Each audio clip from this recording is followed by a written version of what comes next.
হ্যাঁ, ক্ষমা চাওয়ার কোনো প্রয়োজন নেই। তবে তুমি যে ভুলটা করছো, তোমাকে সেই ভুলগুলো আর করা চলবে না। তোমাকে নিজেকে শুধরে নিতে হবে। এই নিজেকে শুধরে নিতে হবে, এই ভুল আর করা যাবে না। আমরা তো এইগুলোই চাই। তো এই সমস্ত সেন্টেন্সগুলোকে আমরা ইংলিশে কেমন করে ট্রান্সলেট করবো, চলো দেখি বোর্ডে। ক্ষমা চাওয়ার প্রয়োজন নেই। ক্ষমা চাওয়ার প্রয়োজন নেই। ভুল করেছো আমরা দেখতে পাচ্ছি, তবে ক্ষমা চাওয়ার প্রয়োজন নেই। তোমাকে শুধরে যেতে হবে। তার মানে তোমার যে ভুলগুলো হচ্ছে সেগুলো নিজেকে একটু রেকটিফাই করে নিতে হবে, সংশোধন করতে হবে নিজেকে। এবং এই ভুলের পুনরাবৃত্তি করো না, মানে পুনরায় যেন এই ভুলটা না করো। আর তোমার শুধরে যাওয়ার পর দেখো কি হয়। তো এইগুলোকে আমরা ট্রান্সলেট করি একে একে। ক্ষমা চাওয়ার প্রয়োজন নেই। বেশ, তাহলে প্রয়োজন নেই, কিসের প্রয়োজন নেই না? ক্ষমা চাওয়া। তো ক্ষমা চাওয়ার জন্য যে ভাবটা আমরা বেছে নেব সেটা হলো বেগ।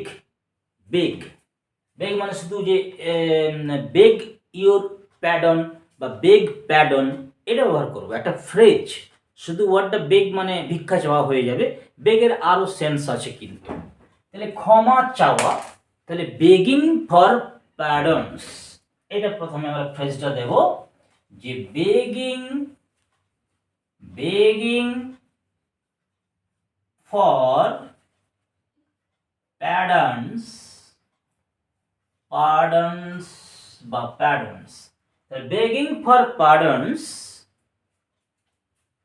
is not necessary, necessary, begging for pardons is not necessary, অর্থাৎ ক্ষমা চাওয়ার কোনো প্রয়োজন নেই। তোমাকে শুধরে যেতে হবে, মানে নিজেকে কি করতে হবে? এই শুধরে যাওয়া ইংরেজি আমরা বিভিন্ন দিতে পারি। তাহলে তোমাকে কিছু করতে হবে বললে আমরা হ্যাভ টু ব্যবহার করে থাকি। তাহলে ইউ হ্যাভ টু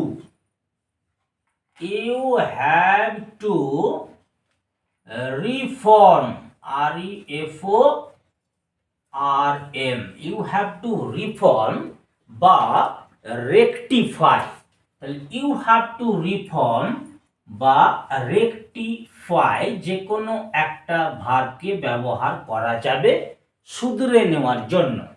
তাহলে ইউ হ্যাভ টু রিফর্ম বা rectify, one of the two options, এই দুটো আছে, যে কোনো একটা লিখলেই হবে। তাহলে ইউ হ্যাভ টু রিফর্ম কাকে? না তোমাকে নিজেকে শুধরাতে হবে। তাহলে রেকটিফাই ইউর সেলফ, তোমাকে নিজেকে। এবং এই ভুলের পুনরাবৃত্তি করো না।